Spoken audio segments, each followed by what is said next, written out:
Salam alaikum Zulfillaoun, bonsoir. L'avant-projet de la Constitution est donc sur le tapis. Avant-projet si on veut, parce que ces formulations font partie du schmilblick. Le régime a pris l'habitude de sacrifier à son propre politiquement correct, à y mettre les formes, à faire comme si Zama. Comme si Zama c'était vraiment un avant-projet.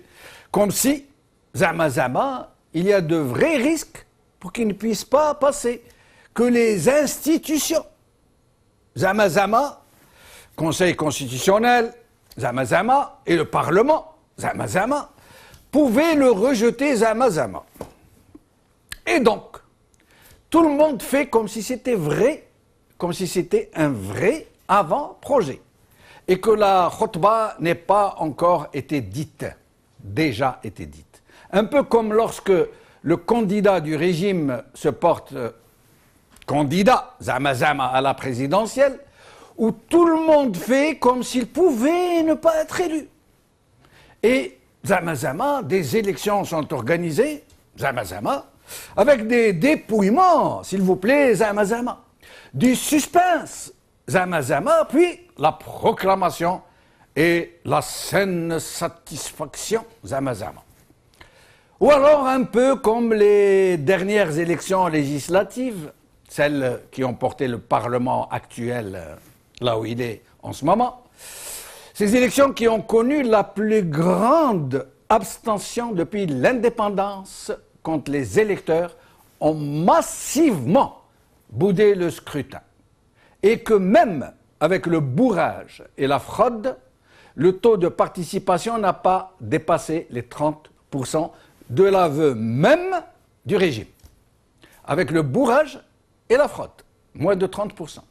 Et c'est donc à ce même Parlement, Zama, qui ne représente que la fraude et le bourrage, pour parler vrai, c'est avec ce Parlement que le régime, c'est à ce Parlement donc que le régime va soumettre aujourd'hui l'avant-projet Zama. Et comme ça, de but en blanc, comme si de rien ne s'était passé, comme si tout allait très bien dans le meilleur des mondes politiques. Il s'est pourtant passé quelque chose, pourtant, dans cet avant-projet. Il y a eu comme quelque chose qui manque. Allez, soyons charitables, appelons-le dans cet avant-projet, pour en finir avec les Zama. On ne va pas nous faire croire que ce régime s'est si totalement investi dans ce projet, qu'il a mis en branle toute sa machine à corrompre, à conditionner, à menacer, à réprimer, juste pour nous proposer un tel texte. Ce n'est pas logique. Ça ne lui ressemble pas. Il manque une pièce quelque part.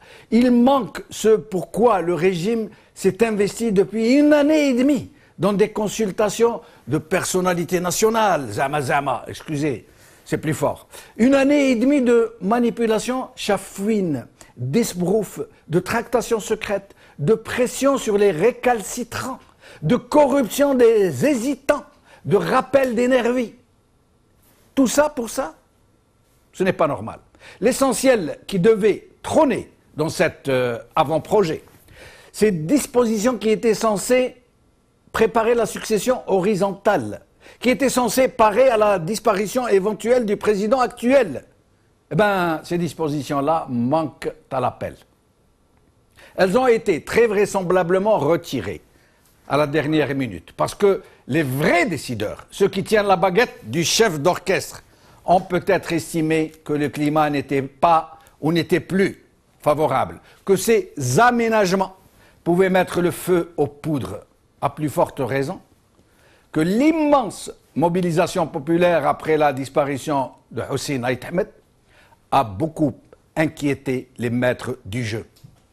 Ils se sont rendus compte que le peuple n'était pas aussi mort qu'il le croyait, qu'il était encore capable de réaction. C'est cela, c'est l'absence dans cette mouture de ces dispositions dont tout le monde parlait, que le régime lui-même avait mis sur le tapis sous forme de fuite organisée pour sonder les opinions qui posent problème. Sinon, dans l'ensemble, c'est le même train-train, la même routine, les mêmes façades en trompe-l'œil, de principes ô combien galvaudés, jamais appliqués. Un fatras de verbeuses professions de foi qui sont aux antipodes de la dure réalité d'un régime qui ne craint pas de revendiquer les plus belles valeurs au moment même où il se livre à ses désormais routinières turpitudes. Aujourd'hui, TSA. Révision constitutionnelle, le hold-up parfait. Par Mohamed Benchikou. El Watan. Révision de la Constitution, la nouvelle comédie du pouvoir algérien. Par Farouk Djouadi. TSA. Maladresse, contre-vérité et dérapage, ces arguments surprenants employés par Ouyahia pour défendre la nouvelle Constitution. Par Eshira M'amri.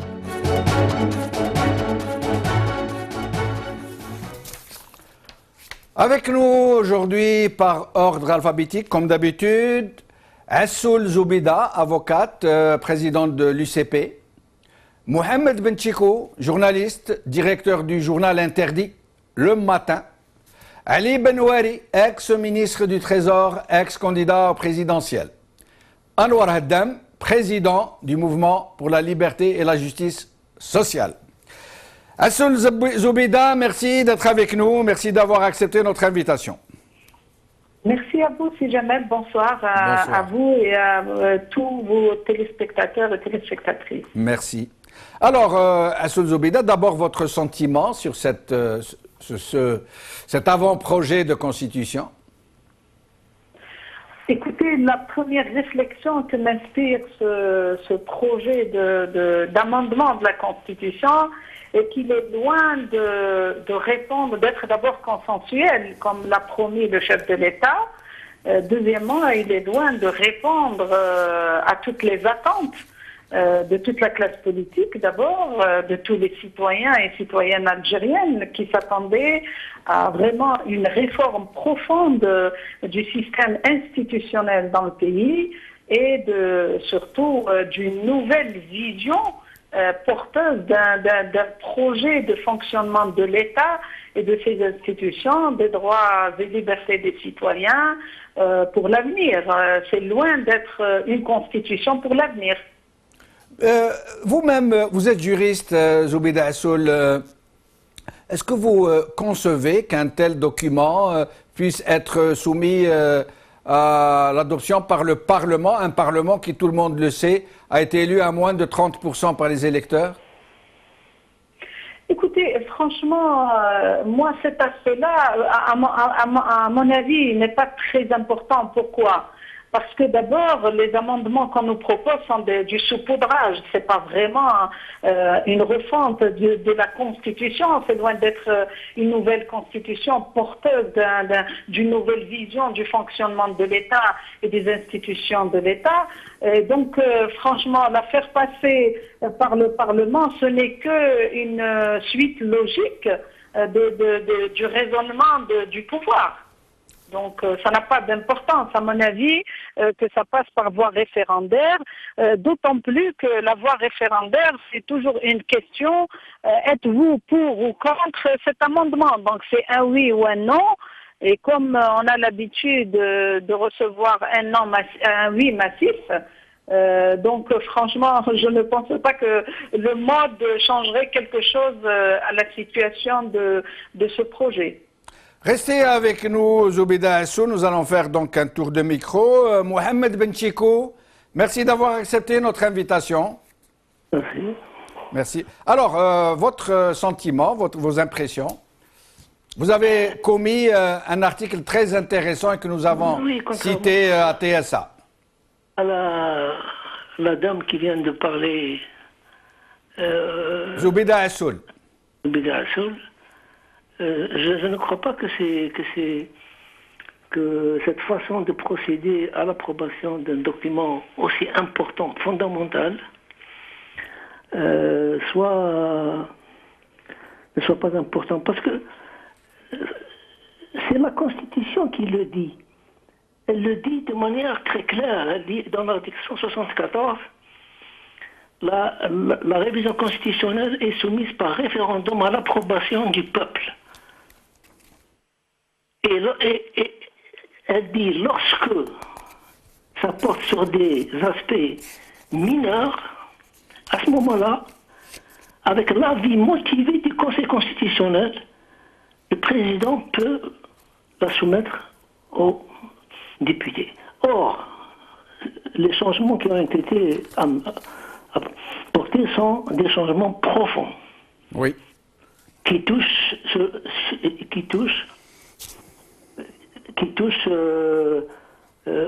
aux droits et libertés de l'homme, les principes généraux de la société algérienne, etc. Donc là, déjà la révision constitutionnelle, elle repose sur un piétinement de la Constitution. Vous êtes en train de nous dire, Mohamed Benchikou, que cet avant-projet de la Constitution repose sur une violation de la Constitution actuelle. D'accord. Il est déjà anticonstitutionnel. D'accord. C'est très clair. Vous lisez le titre 4 de la révision de la Constitution, article 174, 175, 176, il est très clair. On ne peut pas, le président, une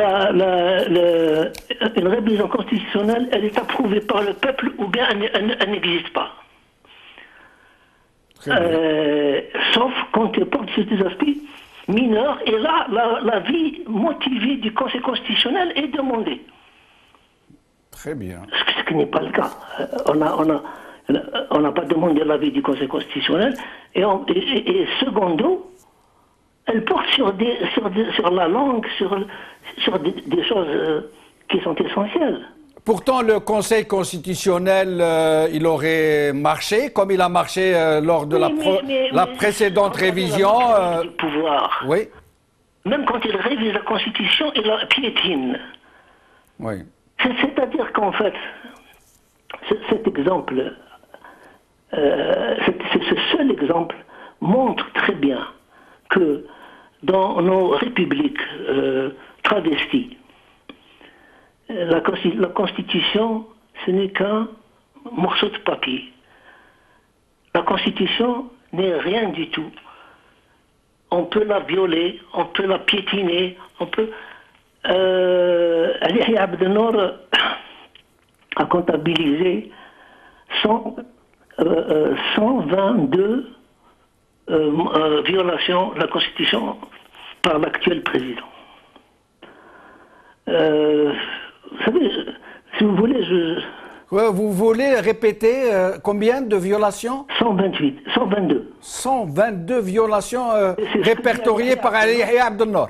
Que je crois. Non, mais quand vous voyez, par exemple, dans l'actuelle Constitution, c'est celle qui nous régit encore. Oui.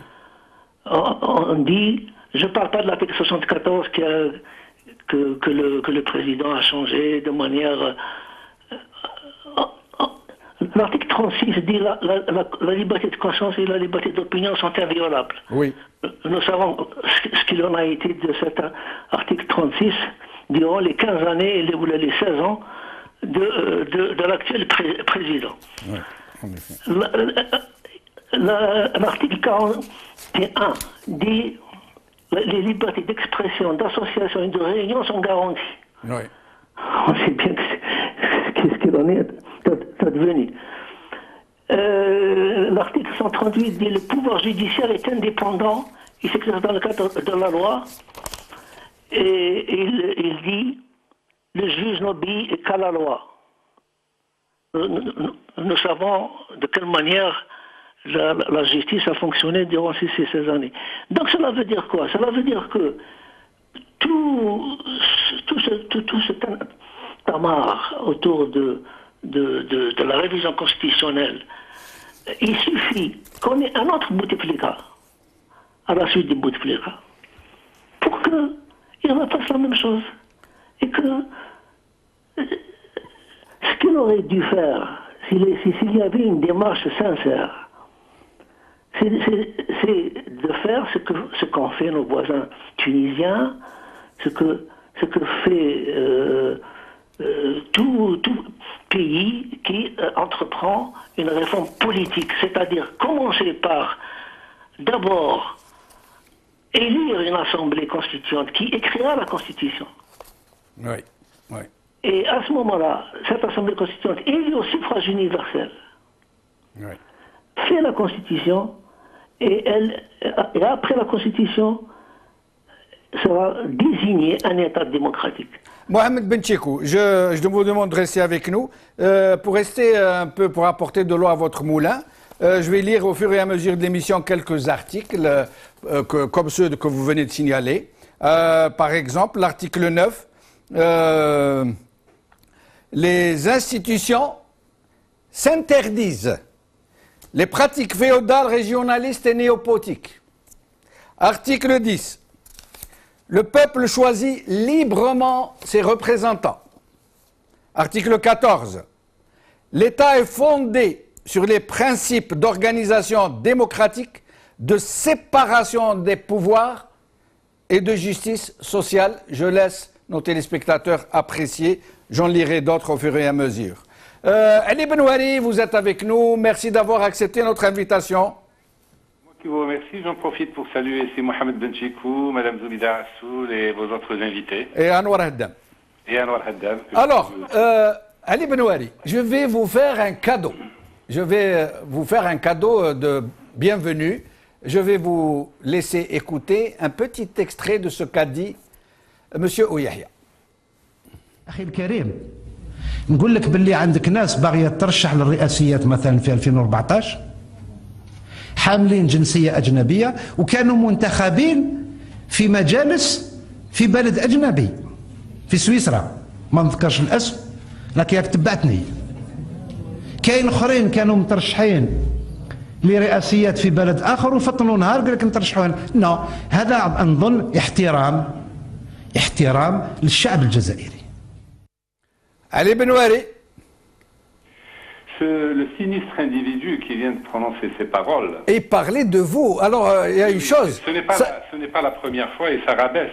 Non, mais expliquez-nous un peu. Vous avez tant d'importance que ça pour que toute une constitution soit refondée à partir de choses qui vous concernent et qu'en plus, le porte-parole, ce sinistre individu, comme vous le qualifiez, oui, vienne parler de vous sans vous nommer. Il a dit sans nommer, hein, oui, sans nommer les gens. Ce sinistre individu est coutumier du fait. Il se rabaisse en attaquant des personnes comme moi. Il illustre surtout que ce projet de constitution est un torchon. C'est un torchon, rien de plus. Je rappelle, puisqu'il a parlé de moi, et c'est pas la première fois, que cet individu a passé son service militaire en Amérique. Moi, j'ai passé 3 ans de service militaire dans mon pays. Voilà déjà une première différence et je peux en citer d'autres. Au niveau du bac, il a envoyé ses enfants étudier en Angleterre aux frais de l'État algérien. Et je préfère m'en arrêter là. Maintenant, pour rebondir un peu sur ce que les uns et les autres ont dit au sujet de ce torchon, je dirais qu'il souffre d'abord d'une tare congénitale qui est que son auteur est illégitime. Pour avoir piétiné la Constitution en 2008, à 122 reprises, comme vient de le souligner M. Benchekou, qui paraphrasait les Abdelnour, mais il viole tous les jours la Constitution actuelle.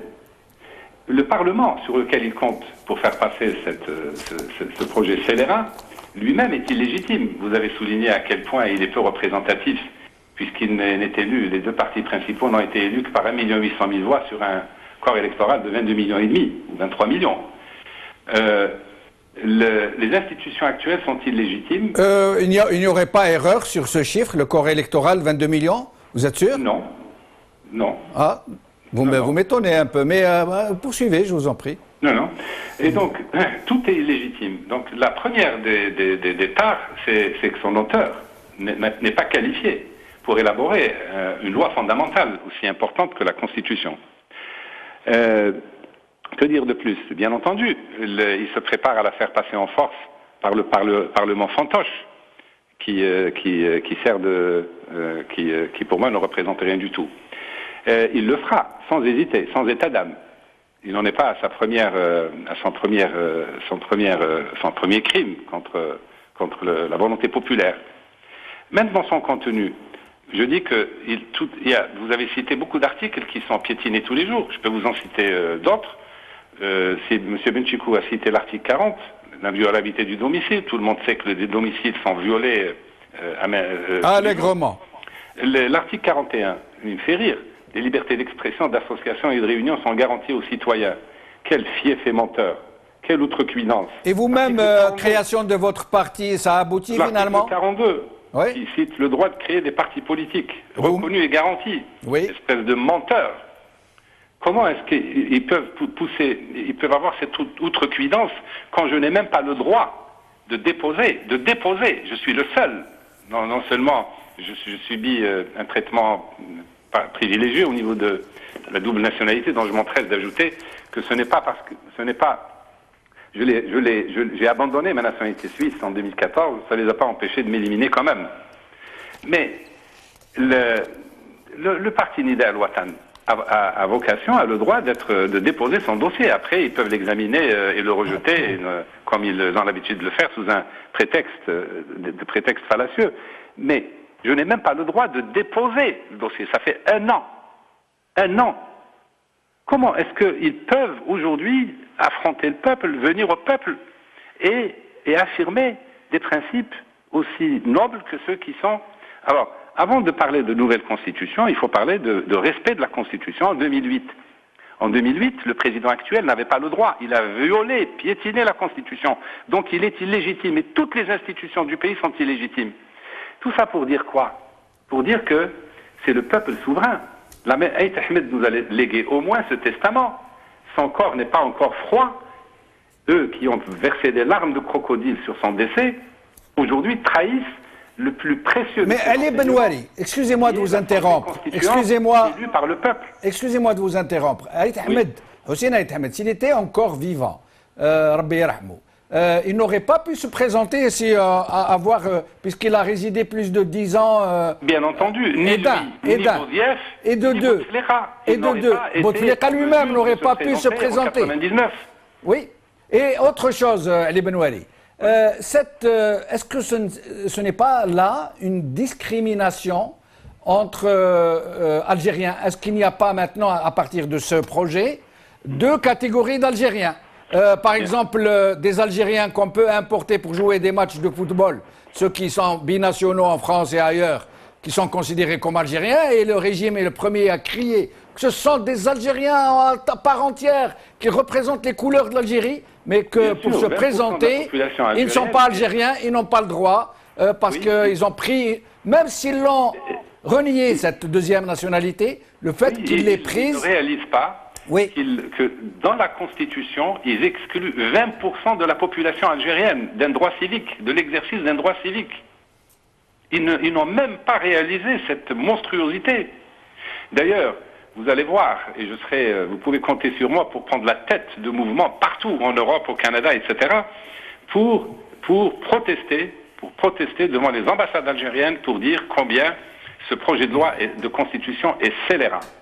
Et ils devront se débrouiller avec les 8 millions d'Algériens qui vivent à l'étranger, qui sont binationaux ou qui de toute façon sont exclus de l'exercice de ce droit civique par ce projet de constitution. Restez avec nous, Ali Benouari. Anwar Haddam, merci d'avoir accepté notre invitation. Anwar Salam, merci pour l'invitation. Merci. Alors, d'abord, votre sentiment, avant que je vous pose une question en particulier. Je vous en prie, exprimez-vous donc sur cet avant-projet. Oui. C'est-à-dire qu'à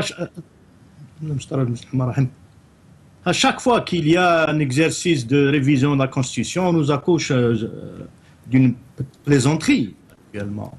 Tous ceux qui ont un petit savoir, une petite connaissance du droit constitutionnel voient que c'est une plaisanterie. Par exemple, la séparation des pouvoirs n'est pas claire du tout, surtout l'application. Et aussi la relation du militaire au civil, c'est toujours flou.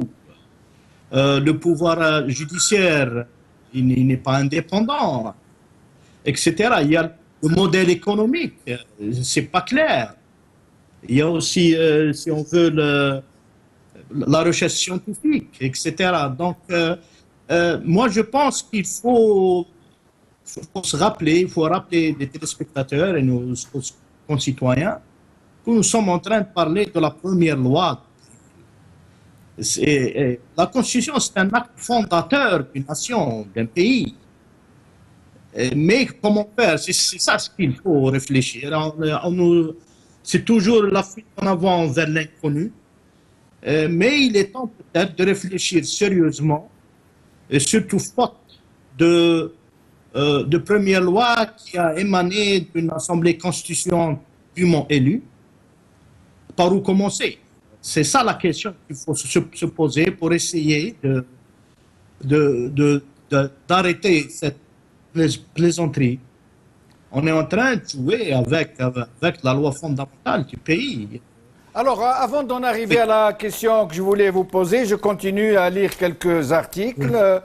Article 21, les fonctions et les mandats au service des institutions de l'État ne peuvent constituer une source d'enrichissement ni un moyen de servir des intérêts privés. Article 22, l'abus d'autorité est réprimé par la loi. Article 24, l'État est responsable de la sécurité des personnes et des biens. Je laisse nos téléspectateurs apprécier. Je reviens à Anwar Haddam. Anwar Haddam, dans l'article 42, le droit de créer des partis politiques est reconnu et garanti. Néanmoins, le même article dit, dans le respect des dispositions de la présente Constitution, les partis politiques ne peuvent être fondés sur une base religieuse, linguistique, raciale, de sexe, corporatiste ou régionale. Vous me direz qu'il n'y a pas grand-chose de changé par rapport aux anciennes dispositions. Les partis politiques ne peuvent recourir à la propagande partisane portant sur les éléments mentionnés à l'alinéa précédent. Je m'explique, ou plutôt j'essaye d'expliquer ce qui est contenu dans cet article. Alors non seulement les partis islamistes, pour les nommer, ne pourront pas donc revendiquer le droit de créer un parti, à partir du moment où ils portent sur leur appellation, par exemple, le parti islamiste, Front islamique, etc., mais qu'ensuite, même s'ils changent les appellations de leur parti, ils ne pourront pas recourir à une quelconque campagne électorale, par exemple, en mettant en avant des référents religieux, des considérations religieuses, etc. Qu'est-ce que vous en pensez? Oui, ça, ils sont en train de jouer avec les mots. Par exemple, ils savent bien qu'un parti qui se nomme démocratique, ça veut dire qu'il accapare la définition de la démocratie. Ce qui compte, c'est le projet, c'est le programme politique. Nous défions, nous avions défié, et je défie encore ceux qui ont accusé à tort le parti dans lequel j'appartenais, le Front islamique du salut, que j'ai quitté pour des raisons personnelles depuis 10 ans, mais qu'il a été un parti religieux, loin de là. Je les défie de trouver dans la Constitution, dans la charte du parti, une seule mention qui réfère à la religion ou à l'islam. Mais nous sommes là en tant que, lorsqu'on appelle par exemple... Anwar Haddam, excusez-moi de vous interrompre. Moi, je vous rappelle par exemple, parmi les slogans qui étaient repris par la foule, « Alayha nahya wa alayha namout wa fi sabiliha nujahad wa alayha nalqallah », les référents à l'islam, au djihad, étaient omniprésents dans votre programme, dans votre discours. Oui. C'est pour ça que je parlais de la charte, de la constitution, des textes fondateurs de partis. Oui. Quant au slogan, maintenant, il faut se rappeler ce qui se passait, il faut se rappeler la manipulation flagrante, etc. Mais ce qui compte pour les partis, pour les pays qui se respectent, c'est les textes fondateurs des partis politiques. Ce que je veux dire par là, j'adhère totalement à ces articles de la Constitution. Ça veut dire parce que personne n'a le droit de s'accaparer. Anwar Haddam, vous seriez d'accord pour mettre de côté toute référence à une appartenance religieuse dans l'activité politique? Bien sûr.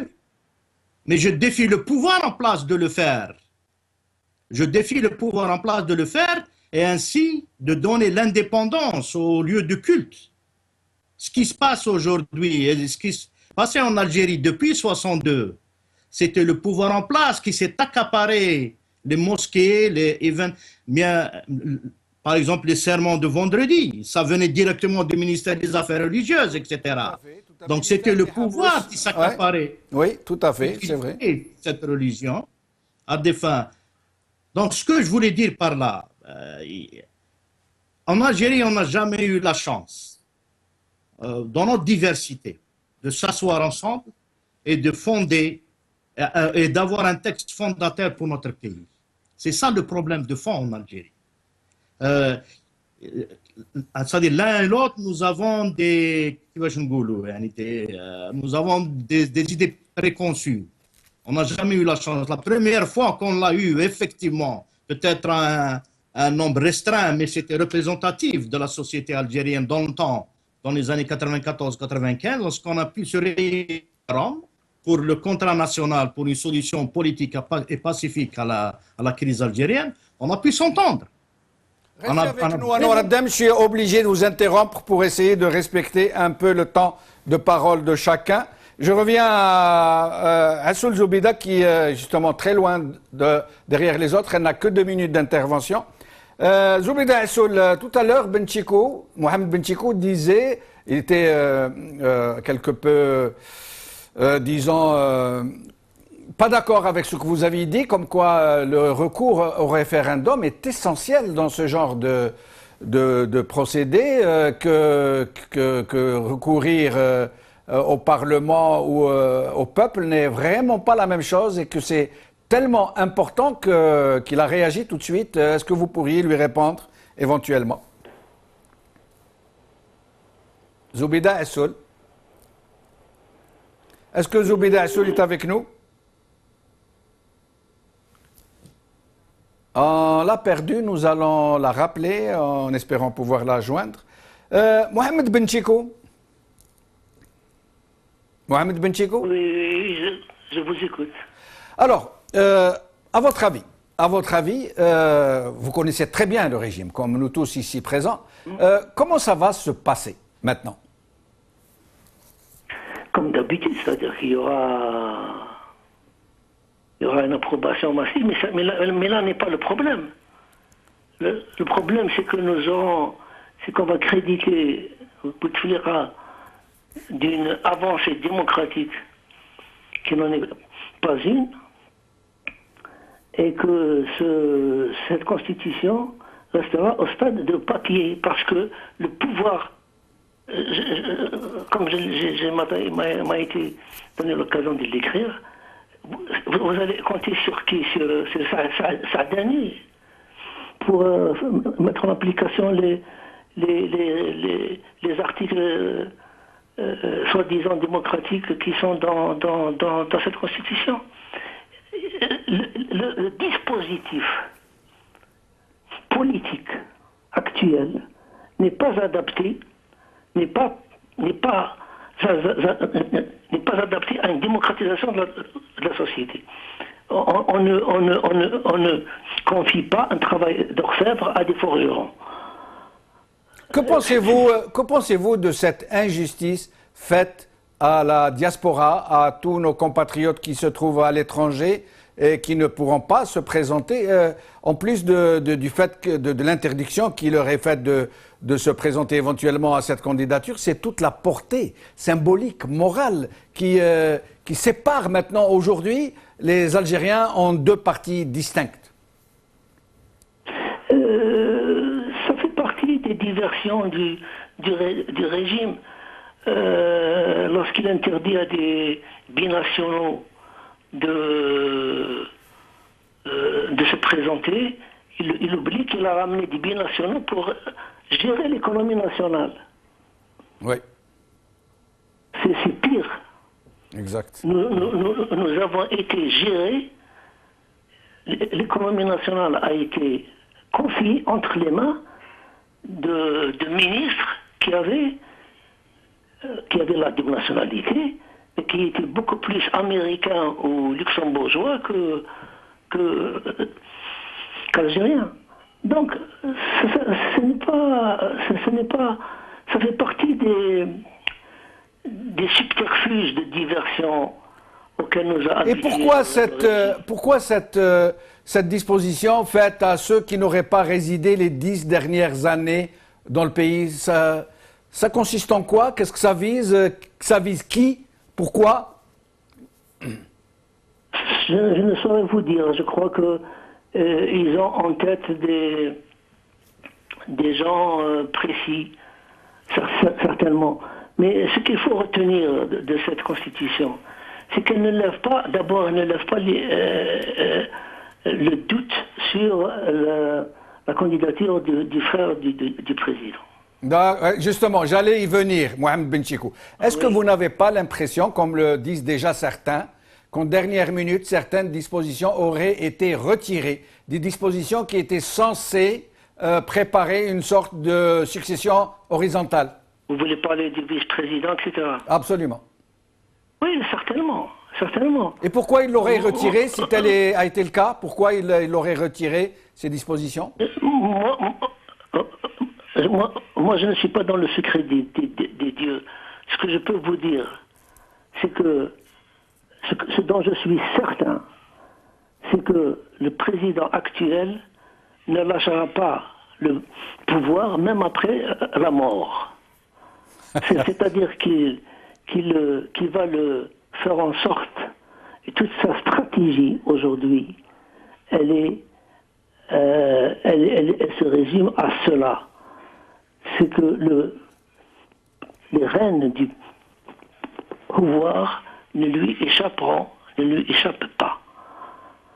Restez avec nous, Mohamed Benchikou. On va reprendre Zoubida Assoul, qui a très peu parlé. Zoubida Assoul, nous vous avons perdu, nous vous avons retrouvé. Merci d'être avec nous. On l'a encore perdu. Je reviens à Ali Benouari. Ali Benouari. Est-ce qu'on l'aurait perdu? Ali Benouari? Je suis là. Ah, très bien. Alors, Ali Benouari, j'aimerais revenir sur cette question que je viens de poser à Mohamed Benchikou, de cette discrimination assumée, revendiquée. Vous avez vu comment Yahya en parle, et qui a été dénoncée, y compris par Ammar Saadani lui-même, qui trouve que c'est injuste, que c'est privé des Algériens de leurs droits le plus élémentaire. Juste parce qu'ils habitent, ils résident à l'étranger où ils ont eu à un certain moment une double nationalité. Vous m'avez posé une question directe, personnelle, pour savoir si j'étais visé particulièrement. Oui. Par pudeur, je ne voulais pas m'étaler sur cette allusion à ma personne.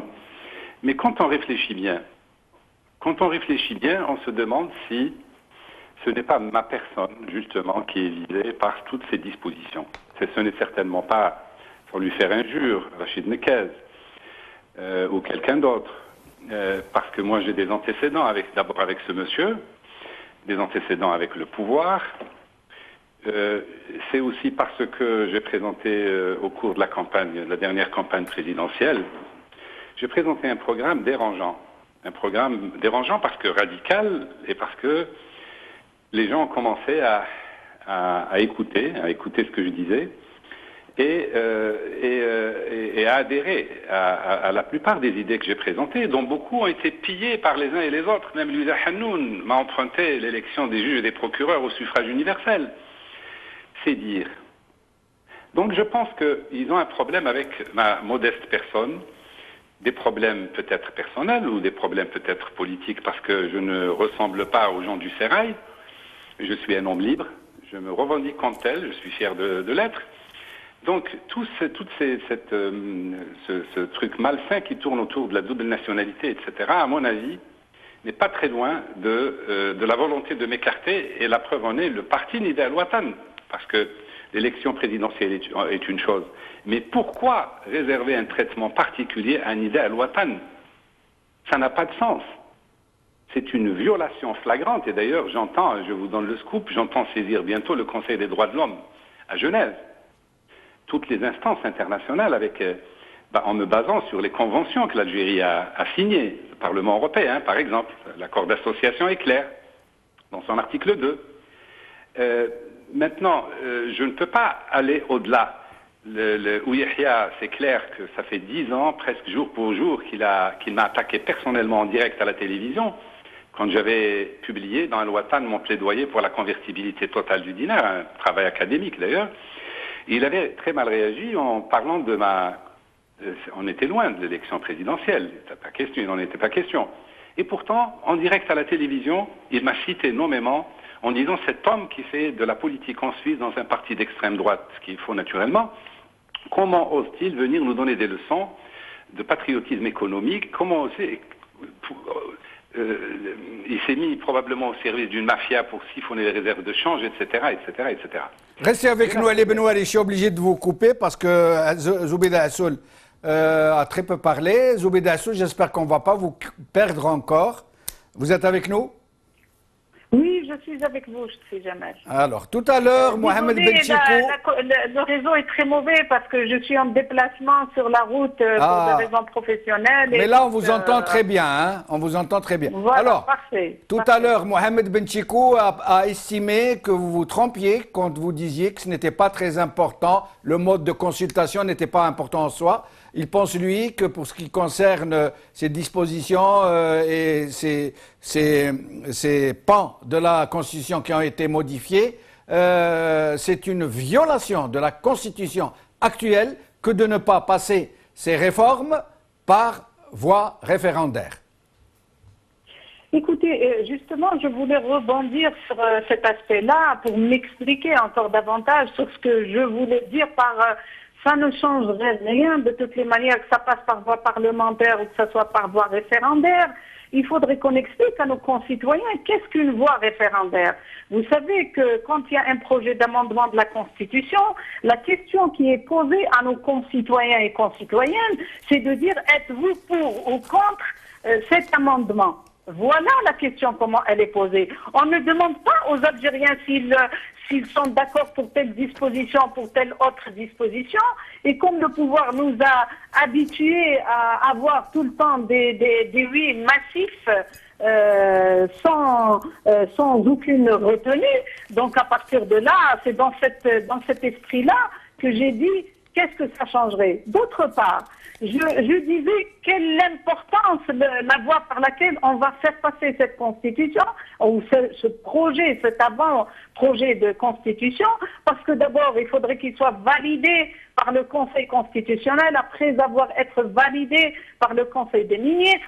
Si le Conseil constitutionnel va recevoir des instructions pour qu'on essaye un peu peut-être de revoir certains aspects vraiment de toute forme de cet avant-projet-là, et puis par la suite, le faire passer comme d'habitude avec... Il ne porte pas cet avant-projet, il ne porte pas une refonte du fonctionnement des institutions de l'État tel que revendiqué par l'ensemble de la classe politique et l'ensemble des Algériens, qui revendiquent un état de droit, qui revendiquent l'égalité des chances de tous les Algériens, qui revendiquent l'égalité de tous les Algériens devant la loi, alors que ce projet-là porte des discriminations flagrantes vis-à-vis des citoyens et des citoyennes algériennes.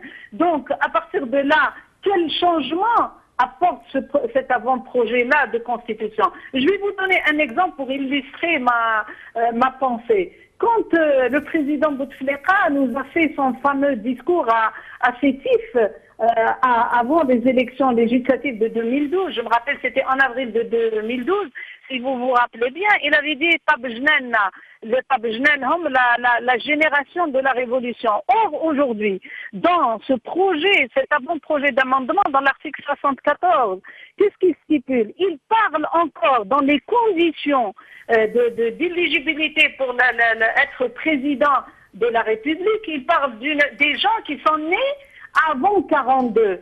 Si jamais les gens qui sont nés déjà en 42, aujourd'hui, ils ont 74 ans. En 2019, ils auront 77 ans. Bonjour la jeunesse. voilà, quand dans ce même projet ou cet avant-projet, on met un article pour saupoudrer, pour faire croire aux jeunes qu'on va leur faire passer le flambeau, et quand on parle de la jeunesse, et que la composante de la population algérienne aujourd'hui à 70% à moins de 30 ans, aujourd'hui, on va encore, l'arrière-pensée, en tout cas moi, comment je la lis, en tant que juriste et puis en tant que femme politique, comment je la lis, c'est que le pouvoir a encore l'intention de nous préparer un autre président qui est né avant 42, alors que de l'autre côté, on promet aux jeunes de leur laisser, de leur passer le flambeau pour diriger le pays. Donc voilà un peu, je peux vous parler aussi de la parité entre femmes et hommes qui va avoir le même sort que le quota. C'est uniquement un problème de standardisation avec les conventions internationales et les normes internationales pour dire que nous parlons nous travaillons pour la parité, alors que dans la réalité, la femme algérienne, quand elle est seule ou quand elle est célibataire, quand elle est divorcée, elle n'est même pas considérée comme un citoyen à part entière, puisqu'elle n'ouvre pas droit au logement. Quand on vous demande de proposer un dossier, de déposer un dossier pour avoir un logement, on vous demande d'abord si vous êtes marié ou pas.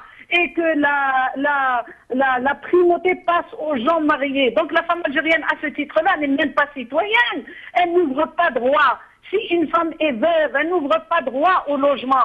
Donc à partir de là, franchement, moi je dis que le problème en Algérie, ce n'est pas tant la Constitution, parce que de toutes les manières, ceux qui ont violé la Constitution à plusieurs reprises, l'actuelle qui est toujours en vigueur, il n'y a aucune raison et on n'a aucune garantie que ce projet de loi, une fois voté, qui est porteur de cet amendement de la Constitution, ne va pas être violé. Donc, quand on vous parle de la liberté de réunion, actuellement, nous avons cette disposition dans la Constitution. Mais Zoubeda Essoul, excusez-moi. Zoubeda Essoul,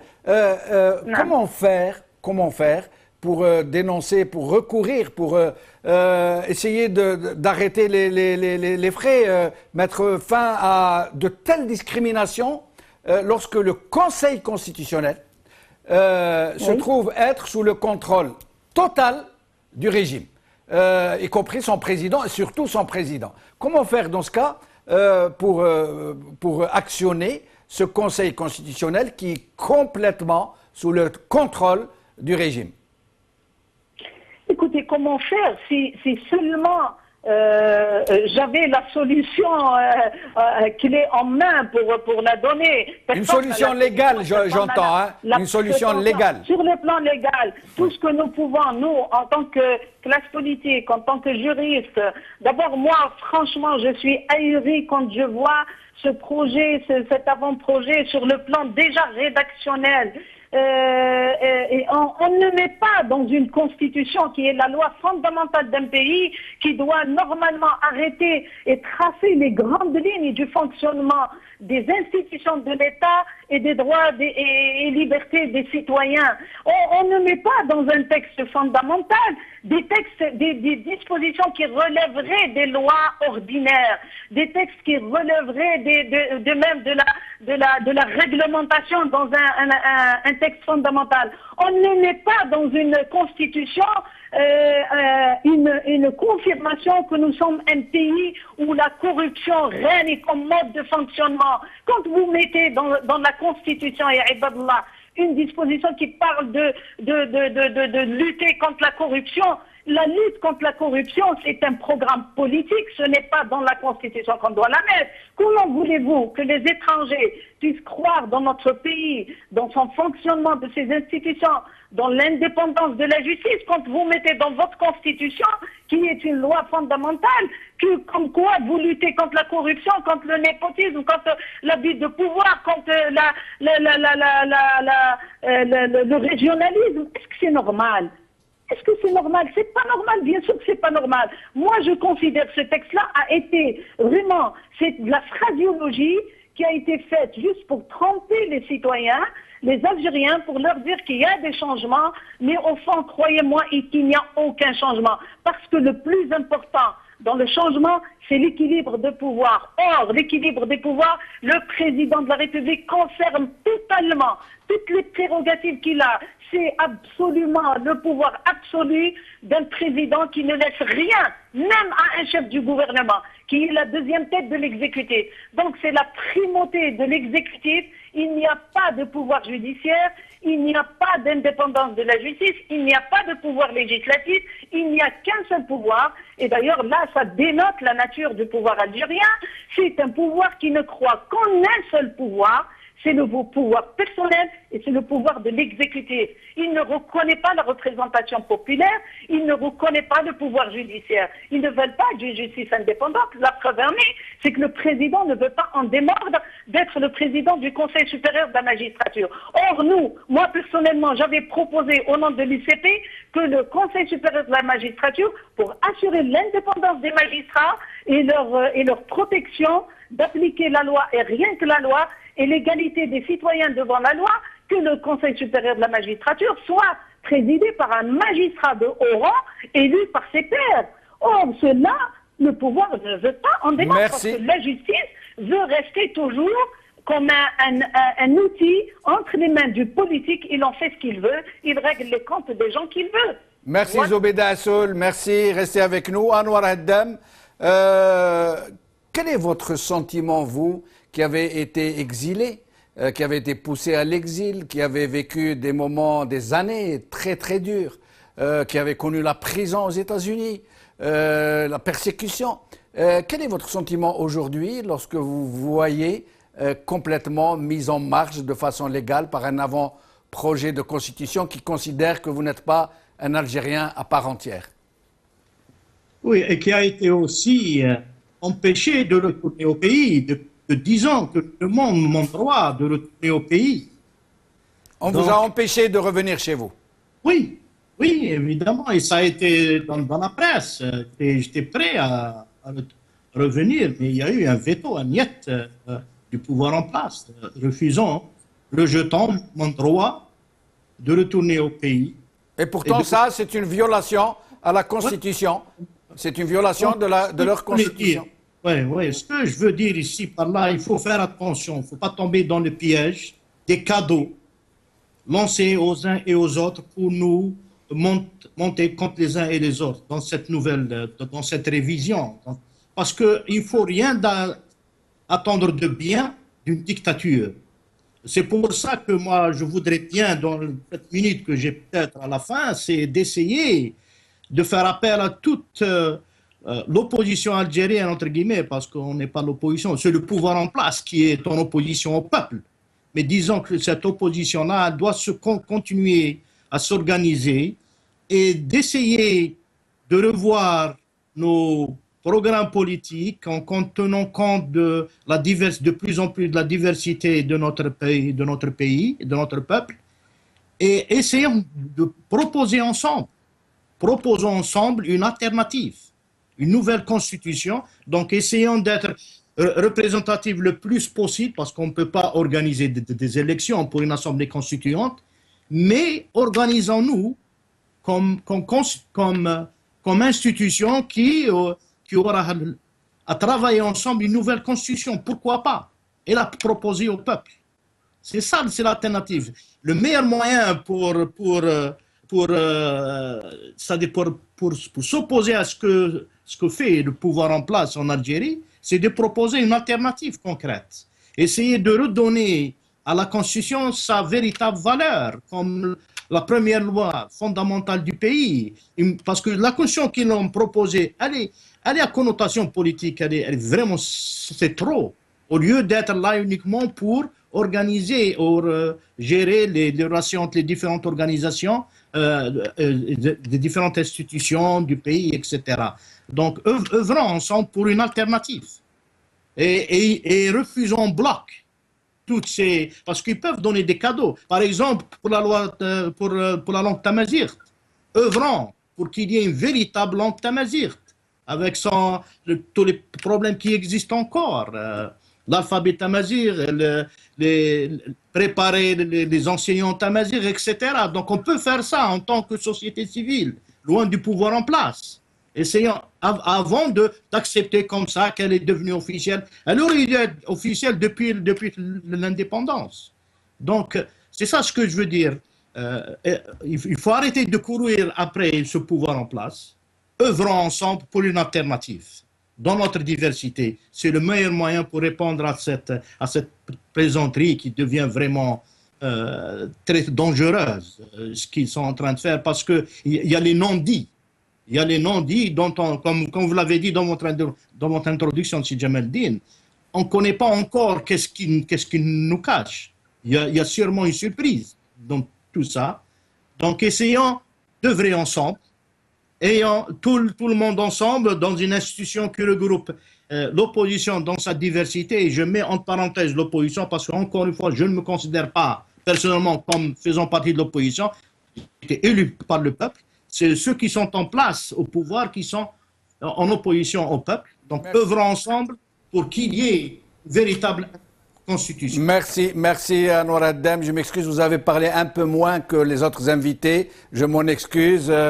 Sinon, je vais vous lire quelques déclarations d'hommes politiques. Ammar Saadani, nous avons des cadres binationaux compétents dans plusieurs domaines qui souhaitent participer au développement du pays. Cet article les empêche de le faire. Nous demandons son amendement.